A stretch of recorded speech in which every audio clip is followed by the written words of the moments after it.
Hai semua, selamat sore. Perkenalkan, nama saya Nemo Syabukifan, NIM 19030300018 dari kelas A semester 3, Prodi Sosiologi, Fakultas Ilmu Sosial dan Ilmu Politik, Universitas Nusa Cendana.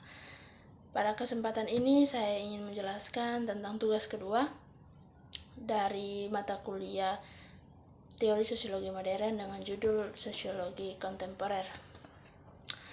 Yang pertama, pada bagian pertama, saya menjelaskan tentang struktur fungsionalisme. Seperti yang ditemukan dalam tulisan Auguste Comte, Herbert Spencer, dan Emile Durkheim berasumsi bahwa institusi dan peran sosial saling berkaitan untuk membentuk tatanan sosial yang terpola dan dapat diprediksi, dan mereka memeriksa cara-cara masyarakat menunjukkan kecenderungan menuju keseimbangan dan kohesi sosial. Fungsionalis struktur berpendapat bahwa pencapaian kesaling tergantungan fungsionalis terjadi selama periode waktu lama, dan tujuan utama fungsionalis adalah untuk menjelaskan bagaimana tatanan sosial terus naik ke tingkat integrasi yang baru. Seiring dengan kemajuan abad ke-20, beberapa kontribusi paling penting bagi pemikiran fungsionalis muncul. Contohnya adalah sekolah kasta dari hubungan ras. Pemikiran sosiologis kontemporer bahwa fungsionalis struktur bukan hanya pendekatan khusus untuk disiplin. Selama tahun 1950-an, intensifikasi hubungan produktif dikombinasikan dengan reformasi sosial yang progresif di berbagai bidang seperti perawatan kesehatan dan perawatan anak, asuransi pengangguran, jaminan kesehatan, dan perawatan tua. Talcott Parsons dan Robert Merton pada tahun 1902 sampai 1973 muncul sebuah kontribusi paling berpengaruh pada fungsionalisme struktur. Bagi Parsons, untuk membangun teori ilmiah apapun adalah dengan menetapkan kerangka acuan abstrak. Dalam kajian ilmiah tentang tindakan sosial, landasan empiris untuk kerangka acuannya adalah sekelompok individu yang berinteraksi atau aktor sosial. Aktor sosial memiliki tujuan untuk memanfaatkan peluang atau sarana yang tersedia di bawah serangkaian situasi tertentu.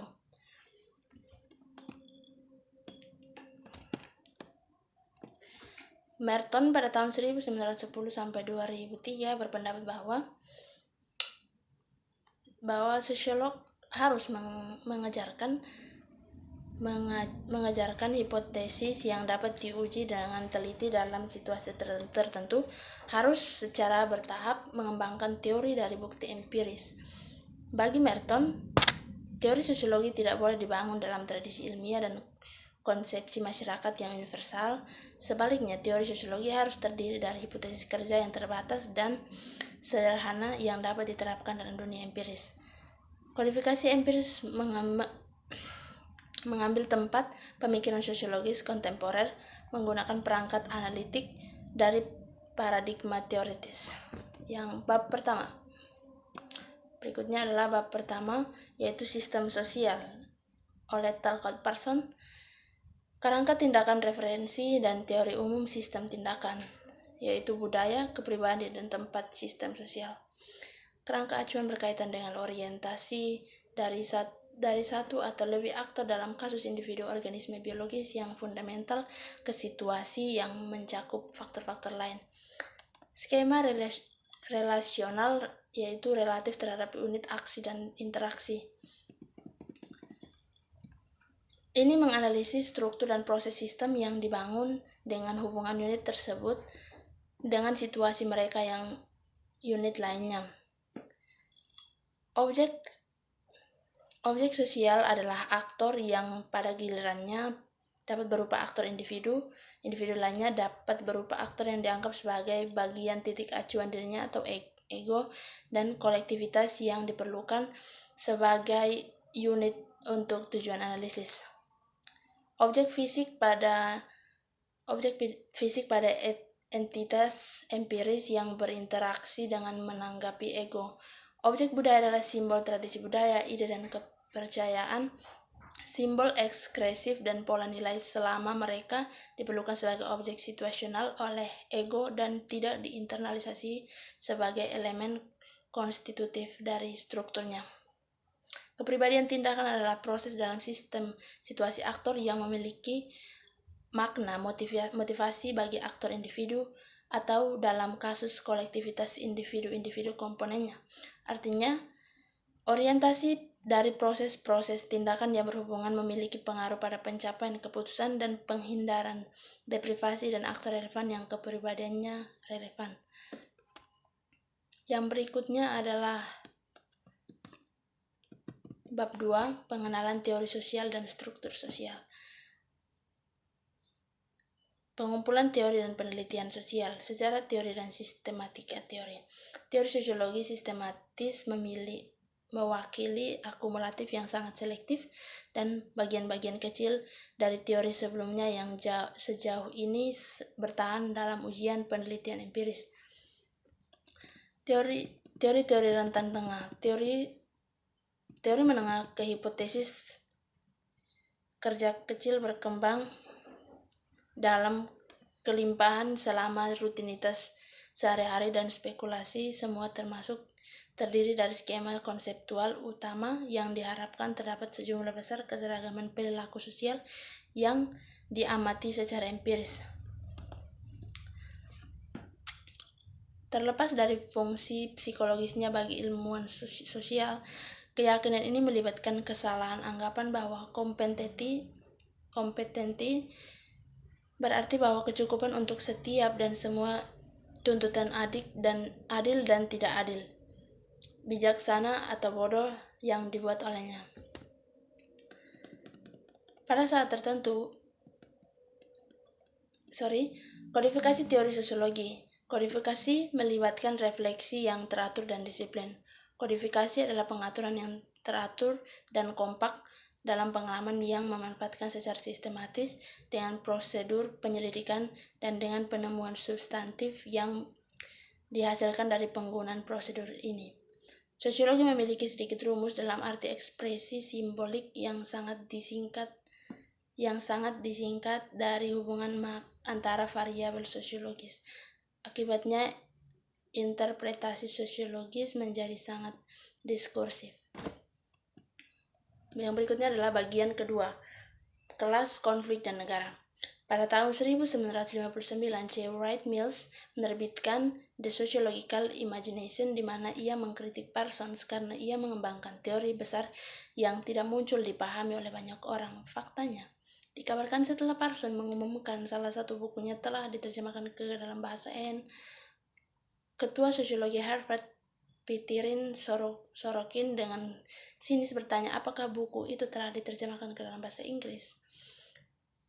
Yang berikutnya adalah bab 3, kelas dan kekuasaan. Gambar kelas tengah Kanada. Salah satu gambaran paling kuat yang dimiliki oleh orang Kanada tentang masyarakatnya adalah bahwa ia tidak memiliki kelas sosial.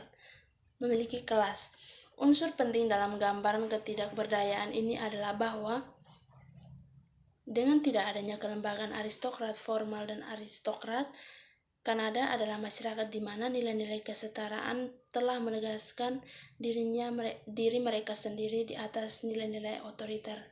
Pada awal abad ini, ada kesamaan status di mana mereka yang menjadi pemukim di barat, meskipun para pemukim ini tidak diperlakukan sama. Masyarakat pedesaan, pertanian, penghasil utama adalah masyarakat yang jauh lebih tidak diferensiasi daripada masyarakat yang memiliki industri yang sangat konsisten di kota-kota besar.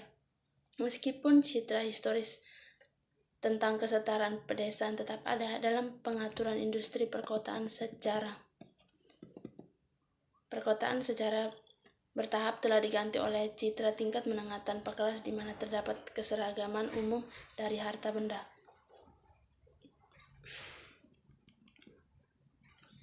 Yang berikutnya adalah bab 4, intelektual. Pembentukan intelektual. Intelektual adalah kelompok sosial yang mandiri atau setiap kelompok sosial memiliki intelektual.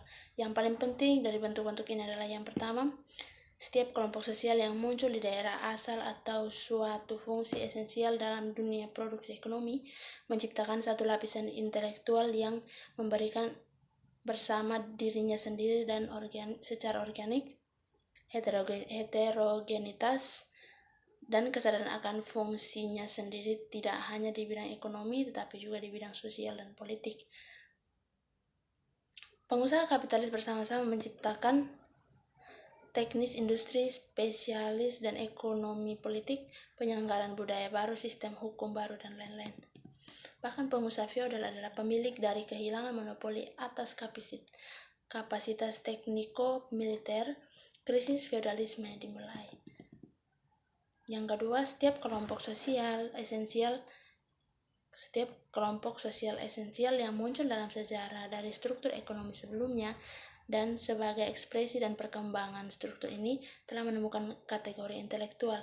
Yang paling khas dari kategori intelektual ini adalah kelompok gerejawi yang terikat pada aristokrat tanah yang pada waktu yang lama memegang monopoli sejumlah layanan penting, yaitu ideologi agama yang adalah filsafat dari ilmu zaman bersama-sama dengan sekolah, pendidikan, moralitas, keadilan, amal, perbuatan baik, dan lain-lain.